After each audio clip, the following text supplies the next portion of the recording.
Something Was Wrong is intended for mature audiences. Episodes discuss topics that can be triggering, such as emotional, physical, and sexual violence, suicide, and murder. I am not a therapist or a doctor. If you're in need of support, please visit somethingwaswrong.com/resources for a list of nonprofit organizations that can help. Some names have been changed for anonymity purposes. Opinions expressed by guests on the show are their own and do not necessarily represent the views of myself or AudioChuck. Resources and source material are linked in the episode notes. Thank you so much for listening.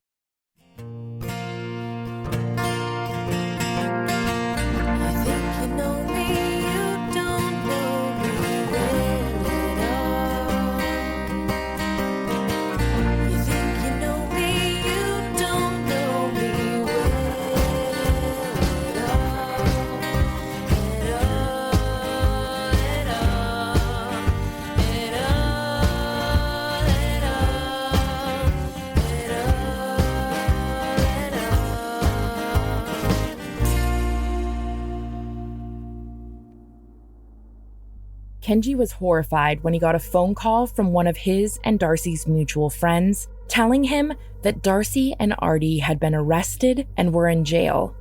And I'm like, what? That was not what I expected at all, and her friend didn't have any information for me. So I'm like, what the hell's going on? So I called Darcy's parents that evening, and they didn't have any answers either. They didn't know why she was in jail. But I guess Darcy had called them to ask them to bail her out, and her parents refused to bail her out. She was upset, so she spent that night in jail with Ardie. The next day, July 6th, we figured out that both her and Ardie were arrested on domestic violence charges and were both being held on $50,000 bond, and they were scheduled to be arraigned the next day, the 7th, at 8:30 in the morning. So nobody was going to bail either of them out. So we kind of took this opportunity to help Danielle get her car back. I contacted Danielle and said, hey, just to let you know, Ardie and Darcy are both in jail and his car is parked in Darcy's garage. So if you'd like to come get it, my in-laws can help you. There was so much stuff in that car that it would take us days to go through everything we found in that vehicle. And upon immediately going in, I remember opening the glove box and seeing pairs of women's lace thongs just pop out, like those little like can of worm joke things, those old-timey things where you open the can and all these like things sprout out. Like that's literally what happened when I opened the glove box. I moved those aside, obviously super disgusted, and in the glove box alone, I see Polaroids of a naked woman who, from the picture she sent, I knew to be Barbara. This whole claim that she was just his friend, obviously we knew that wasn't true. So now I've got girlfriend number 2. And then we did find out there was actually a girlfriend number 3 named Valerie. There's a wad of fake money, and we're like, oh my god, it's like in a money clip, and it's this fake wad of $100 bills. And even me at first, I'm like, oh my god, is this real? I pick it up and I'm looking at it, and it says on the front of the bills it's a prop for movies. And I'm like, this motherfucker picks up on women and goes to bars with a clip full of hundreds, making people think that he's got this money. And we found tons of stuff in there. That was just kind of peripheral. I didn't want to necessarily go through it all there right on their property because there was just so much stuff. So I got the car over to, because we actually needed to like reprogram the car. The key would only get me into the car, so I had to have it towed so they could reprogram it all. So I had the tow guy tow it there, and we pull up to the parking lot because I wanted to grab everything out of the car before they had it for a couple days to reprogram it. And the service technician comes up and he's like, I recognize this car. And I basically gave him a short version of the story. And he's like, this guy is such an asshole. Everybody knows who he is here and nobody likes him. I will be happy to help you in any way you need. My dad and I think we spent a good hour just pulling everything out. We were just like putting it in bags so we could transport it back to the house and kind of go through it and figure out what it all was. It was so crazy. It was like he literally kept his entire life in this vehicle. It was like being on a treasure hunt. We would find something and it would be like, Kenji, look at this. Or he'd find something and be like, Danielle, take a look at this. The treasure trove that was in that car.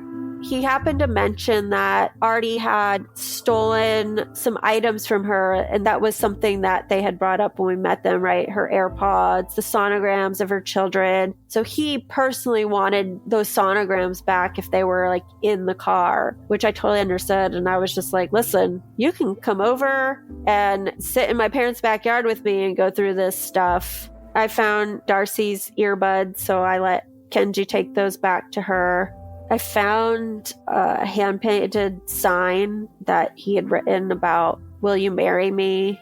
He'd actually proposed to her, and there was tons and tons of different types of medications, a lot of opioids, tramadol, things like that, Viagra, a lot of it.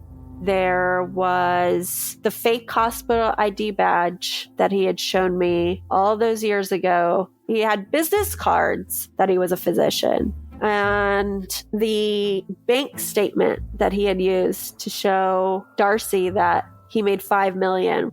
Then I found 2 documents that were pretty fucking mind-blowing. I found a court transcript for a restraining order hearing against a woman named Tammy. And when I read through it, it outlines that she had met him in April of 2017 and had gotten pregnant shortly thereafter, and found out that he was cheating on her, although it doesn't say in the transcript who it was. At this point, I knew of multiple girlfriends, so it could have literally been anybody. It might not have been me. And so she attempted to get away and was still pregnant. And Ardie had threatened to harm her, harm the family, get her fired from her job. He had threatened to abduct the child. I mean, this is all in the court document I read. And so she had filed a restraining order. We later found photos. They had gotten married, him and Tammy. So at this point, I highly suspected that my engagement ring was her wedding ring. And later on, I've only talked to Darcy once after that first initial meeting. That came up, and she said she had wondered the same thing and had gotten him drunk one night, and he admitted that that's exactly what had happened. And also that time frame when he was dealing with the incident with the friend from work and everything like that was actually him dealing with her. And so when he came to me and said that we would help his friend take care of this child should he get custody, this guy would have made me raise his child with another woman by telling me it belonged to somebody else. As Danielle was putting the pieces together in her mind, she realized her daughter had a half-sibling. I was not sad. I was angry. I was in disbelief. I was just relieved to finally have answers, to finally validate those feelings of something being off and something not being right. And like I've said, just a profound gratefulness for having my freedom back and from being free from this alternate reality I was living in for 8.5 years. So we also found a court transcript of the restraining order case between Ardie and Tammy back in January of 2018. Reading through that, it was just like reliving Darcy's situation all over again. This poor woman went through pretty much the exact same thing that Darcy was going through, and it was very clear what was going to happen to Darcy if she didn't put a stop to things. Long story short, she just recounts in the court transcript that slowly over time, Ardie became more distant, more aggressive, more violent. He became very controlling over her phone in the same way he did with Darcy. She started to have questions about his identity and whether or not he was really a doctor, and that seemed to really upset Ardie. Ardie began to use the baby as a pawn in their relationship too, and say that he would kidnap their baby or take their baby away from her or do all kinds of stuff to her and the child. And that's when she decided to file for the restraining order. And after filing for the restraining order, I guess Ardie came after her and got Tammy fired from her job. She was a school psychologist, I believe, at a high school. And he did basically the same thing he tried to do to me, where he went to Tammy's boss or whoever at the school and told the boss that, Tammy had sent him some explicit messages or inappropriate photos of herself to him during school hours or something like that, and got her fired from her job. And reading the court transcript, Tammy's just terrified of this guy because she doesn't know who he is or what he's capable of. She ends up moving back up north to live with her parents, and she has her baby up there, and she's able to get some distance between her and Ardie. So I think she's still safe from him as of today. And yeah, Danielle and I have reached out to her several times to try and see if she would come forward and talk to us, but she hasn't so far. There's a huge document. I read Ardie was trying to state that his ex-wife from 2005 had abused him in their relationship, and he was traumatized by it. And that for the past 12 years, he was unable to sleep. He was unable to function and hold down a job because he had such bad PTSD from this trauma he experienced from his ex-wife. And attached to his application was a police report that he had filed against his ex-wife back in 2005. And I read the police report, and apparently there was an incident between the two of them at her home where they had gotten in an argument because it sounded like his ex-wife had found out Ardie had been cheating on her, as he has been. It's his character.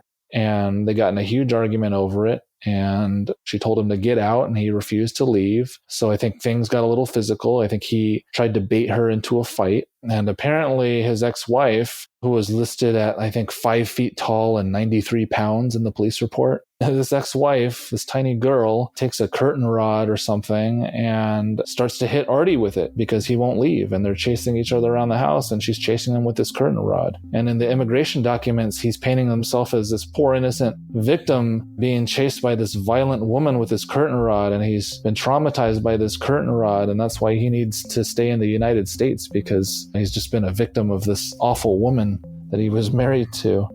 And it was kind of the same thing that happened to Darcy. They both got arrested for domestic violence that night. They both spent the night in jail. Part of the documents, he also cites an incident where his ex-wife tried to commit suicide in front of him by shooting herself in the shoulder with a shotgun. And I don't know how that's possible when you're only 5 feet tall. That doesn't make a lot of sense to me. I didn't think there was any credibility to that either. So he's trying to claim this woman's tried to kill herself in front of me. She's abused me with a curtain rod, and I can't sleep for the past 12 years because of all this. I can't function. I don't have an appetite. I'm depressed all the time. There's typical sociopath behavior. Another interesting thing, I found in that police report was when they described his ex-wife, they said that she had a tattoo of Ardie's name on her right thigh. And so I thought, that was interesting because both Danielle and Darcy have tattoos of Ardie's name on them. So this must be one of his marks. This must be something he gets all his victims to do for him. So ever since I read that, I've been wondering how many other women are out there with Ardie's name tattooed somewhere on them. And I'm sure there's more than a few.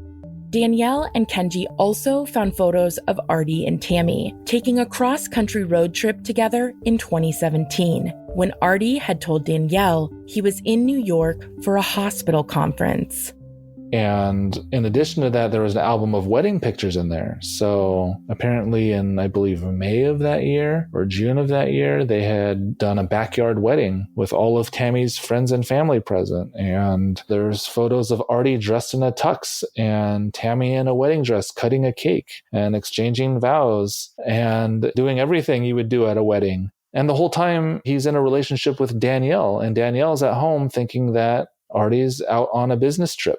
And it was just so disturbing to see this poor girl and her family so happy to get married to this psychopath who has no intention of actually following through, raising this child, doing anything to fulfill his vows. So yeah, it was just kind of sickening to see. Freaking getting married to someone else, exchanging vows with another person.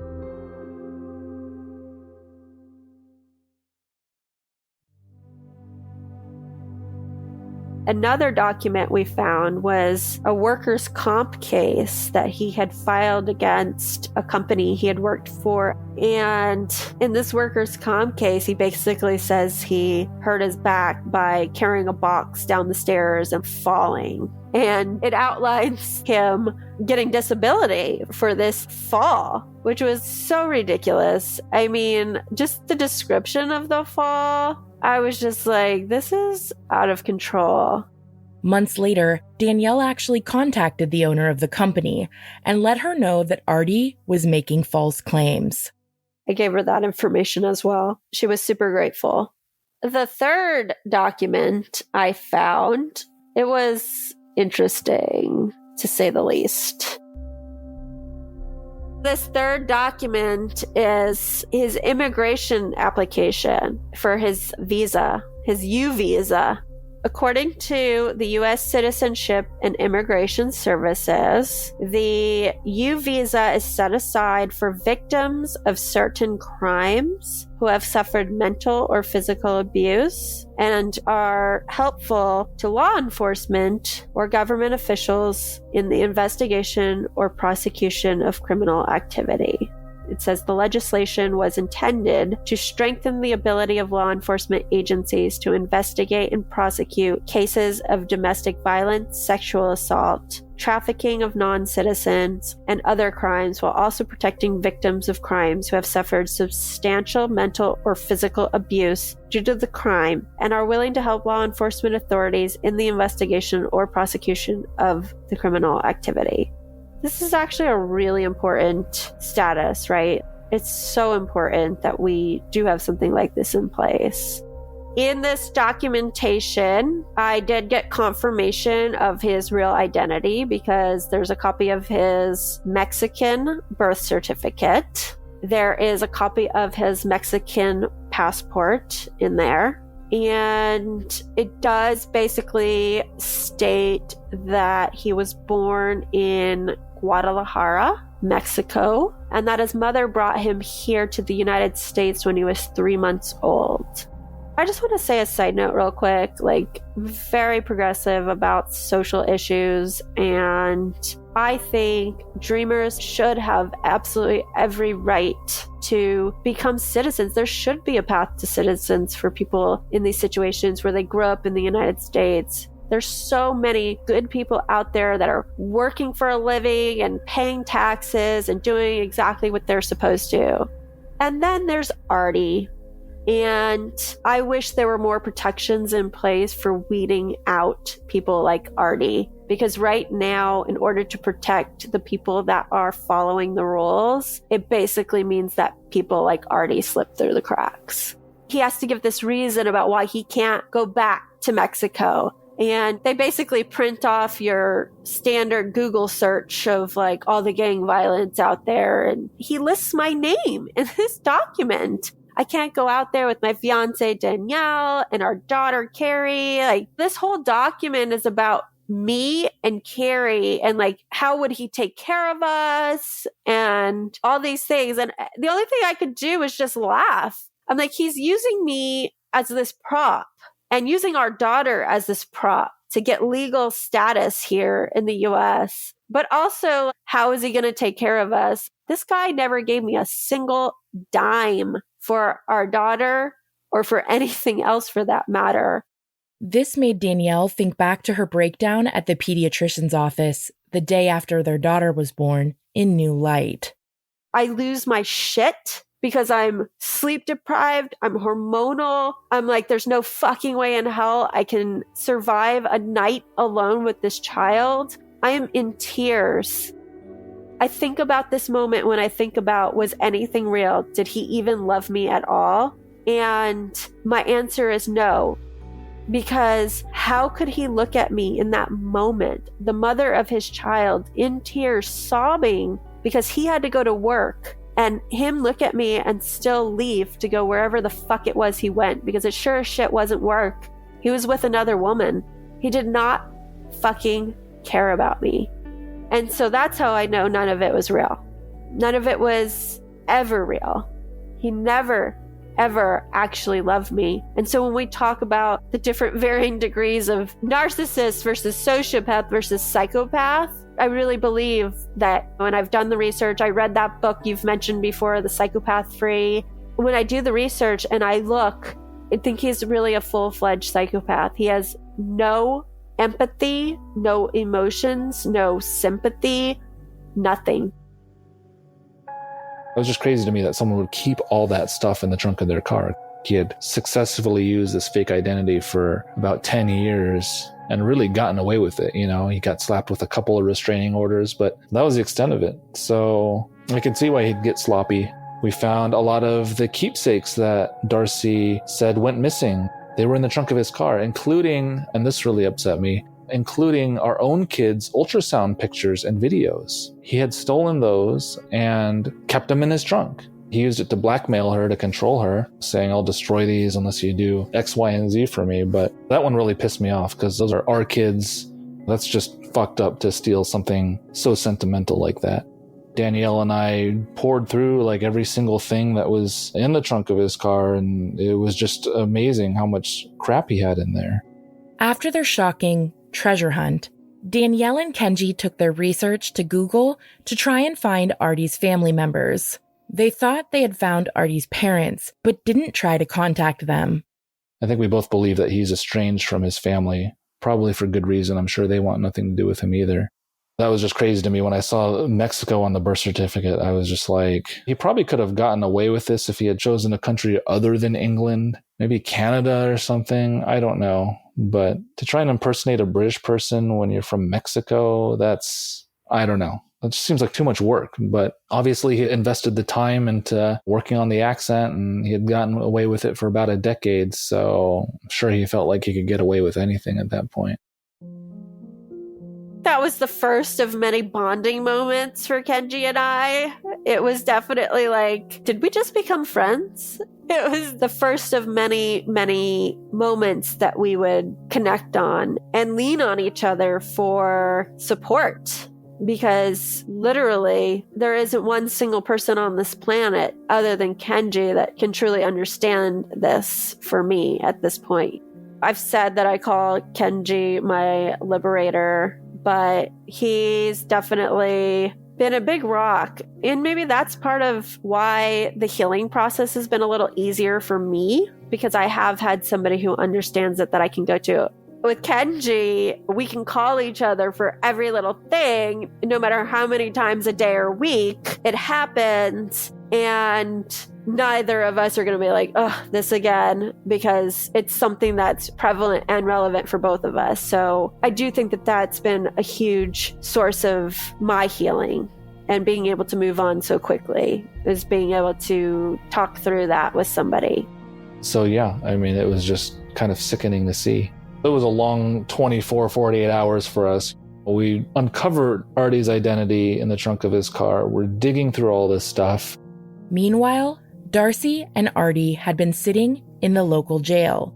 Ardie actually gets bailed out before Darcy does by some friend. We don't know who bailed him out, but someone had to post $5,000 to get him out of jail. Then they lost the $5,000 because the next day the charges against both of them were dropped by the DA because there was no evidence, or not enough evidence. So the next day Darcy's pissed because she can't believe that Ardie got bailed out of jail and that no one would bail her out. She goes on a tear because she's complaining that, oh, how could you leave me in jail? She's trying to blame me for her getting arrested. She said, you're the one that called the cops. You're the one that got me arrested. And I'm maintaining like, no, I just called for a wellness check. I have no idea what they arrested you for, because this whole time Darcy is trying to claim like nothing was happening. There was something she was leaving out. And it wasn't until months later where she admitted that Ardie was the one who had gotten them arrested. And I think our therapist, I mean, mine at least, was looking forward to it because it's like a movie. My therapist every week would be like, okay, what happened this week? She's just dying to know what kind of crazy shit happened. And every week I had something to tell her without fail. And she's just like, this is just bananas. She couldn't believe it. And I couldn't believe it either. Living it, I can't believe it sometimes.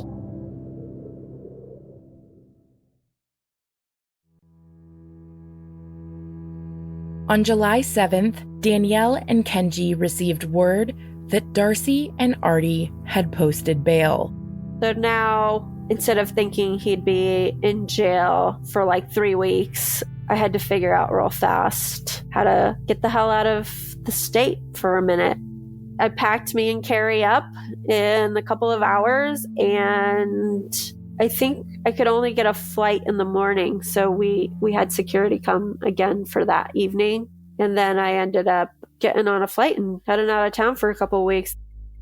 Darcy's released from jail, and the DA drops the charges against both her and Ardie for lack of evidence. Clearly, the most concerning part is that Darcy's still in this relationship with Ardie. Even after spending 40 hours in jail because of Ardie, somehow she's still wrapped up with him. Ardie gets out of jail, realizes he has no car anymore, that it's been repossessed. And so all of us think that Ardie's just going to slowly go away because, well, he doesn't have a way to get to Darcy anymore. He's not going to be staying with her, so we're not sure what he's going to do. We figured he's going to go back and stay with some other family member or friend, or we don't know. But pretty much the very next day, Ardie shows up back at Darcy's house with a different car.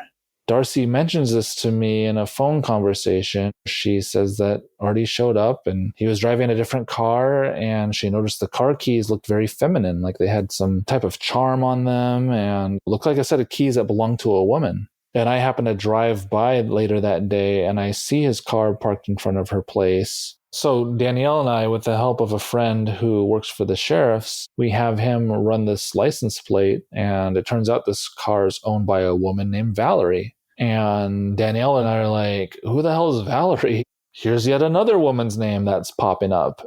With this new information, Kenji decided it was best to reach out to Darcy to fill her in about Ardie's other girlfriend, Valerie.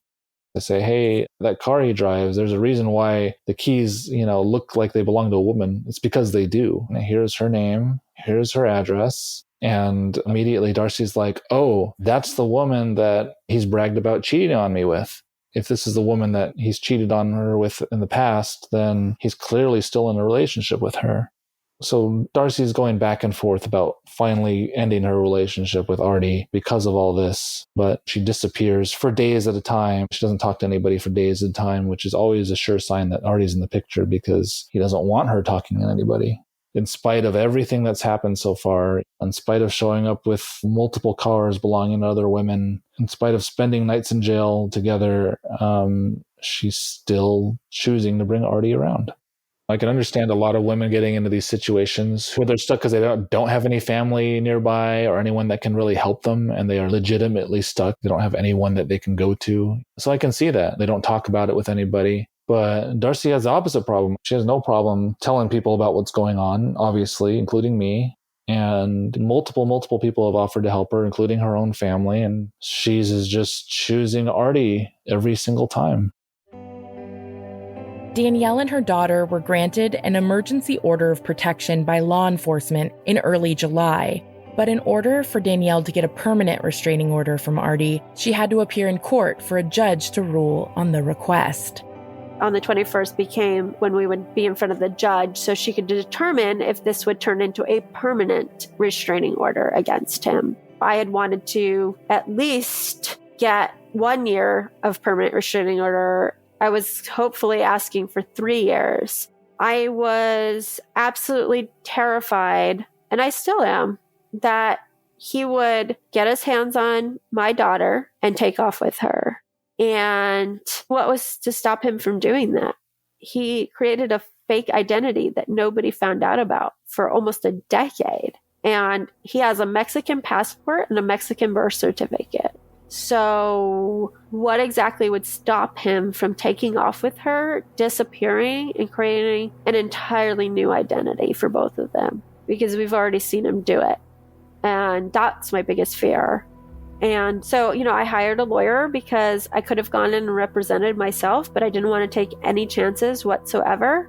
He did show up to court that day. I wouldn't talk to him. I didn't even look in his direction. My stepmom was there with me and another friend of mine who was there for moral support. After checking into court, Danielle's lawyer gave Ardie copies of all the evidence that would be presented. Ardie then requested a continuance in order to review the evidence. He left that courtroom so quickly that he didn't even wait around to find out when the next court date was going to be. And when the bailiff came out to give us the new court date and was looking around for him, this bailiff's like, where'd he go? We're like, he left. And he starts kind of like laughing. He's like, this guy has been in this courtroom before. And he's like, yeah, he was like standing there telling me he's this doctor and he makes thousands of dollars a day and blah, blah, blah. And he's like, and my first thought was like, well, then why are you representing yourself? So we asked him, we were like, was he speaking in a British accent? And he's like, yes, yep. He was claiming he was this British doctor. And we were like, and did you hear an accent today? And he's like, no, actually, I didn't. And so we kind of filled him in and he's like, oh my God, this guy. And so here's the bailiff of this courthouse being like, oh, this is absolutely ridiculous. Ardie was able to get the court hearing date pushed back a couple more times before they finally made it to court. So we go in and it was pretty stressful. I brought up him threatening to abduct her and him threatening violence and just constantly trying to keep everyone safe during this time period and not feeling safe enough to leave. And so at the end of this trial, this judge, she says, okay, I'm ready to share my verdict. And she said that she did not find my testimony credible. Part of that was because I had notes on this. She's like, you're reading from your notes. I'm like, I promise I'm not reading from my notes. But when you have 9 years of stuff, I had to jot bullets of what happened when. And so I would just glance at them just to kind of refresh my memory. When my lawyer's like, what happened in January 2014? I'm like, I don't know. I have to like glance at my notes. So she saw this as me being non-credible. And she said she didn't find my testimony credible, not just because she saw me reading from my notes, but because if I had really felt threatened, I would have left the first time he made a threat, or I would have removed the guns the first time he made a threat. And all I could think in that moment was, wow, thank you for victim shaming me. I was like, wow, this is a real kick in the vagina for all fucking domestic violence victims out there. To hear that coming from a female judge, I was enraged. And she goes on to say that the text message where he had sent it to my stepmom that gave me the emergency protective order that says nobody in this family is going to be safe, she said that was too vague to be considered a credible threat. And so he got away with it. I didn't get a restraining order against him. She dismissed it. And I was so angry. I asked my lawyer, I said, can you ask the judge if I could say something? It was already towards the end of the day. She wouldn't allow me to, but good God, I just wanted to tell her how ashamed she should be of being a female judge. Yes, he didn't physically assault me, but that didn't make my fear of him any less real. And my fear of what he would do with my daughter, since it was not the first time he had threatened to abduct a child, because he did it with Tammy's daughter too. And we had brought that up in court as well. It's like basically telling a woman, you should have left the first time your husband hit you, or the first time your boyfriend hit you, or whatever. It's not that fucking easy. And I just wanted to tell her for 1 second, you should fucking know better. And quite honestly, it's probably better she didn't let me talk, because I probably would have said those words to her and I would have given 0 fucks about it, because she deserves to hear that message. Even my boss, you know, she's a female CEO of her company. She's like, I want this judge's name. I want to know who she is. I want to write a letter. She was just so enraged for me. So you can imagine like how I was feeling. I was like seeing red. Honestly, I would love to put her name out there if I could, because I feel like here's a judge that got elected and people should know what she's doing. And this isn't about fairness or rightness. It's, I don't know, it's victim shaming. Telling me he's been in the army and he shot children, and that I would hear constantly about how he has no problems hitting women. He might not have hit me, but he fucking served the fear of God into me that he might actually do that. Fast forward to August 2020. Ardie filed charges against Kenji, alleging that Kenji had threatened Darcy. Kenji thinks this claim may have stemmed from an argument that he had with Darcy. He had been extremely angry and frustrated with her about continuing to date Ardie. I just couldn't understand how she could continue bringing this guy around, especially around her children, after everything that's transpired. And he's obviously taking my words, twisting them around and threatening me with them. And of course, he says he's going to call the police, or the police are going to show up soon. Police never came that day. So the following day, I decided to try and reach out and contact Valerie. That's next time on Something Was Wrong.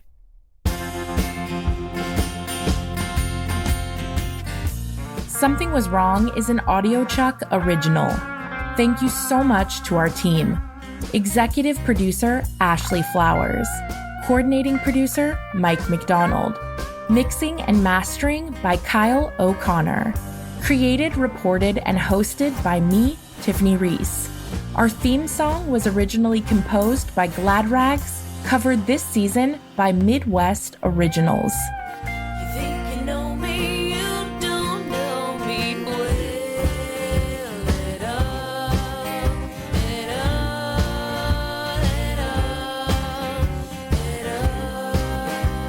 So what do you think, Chuck? Do you approve?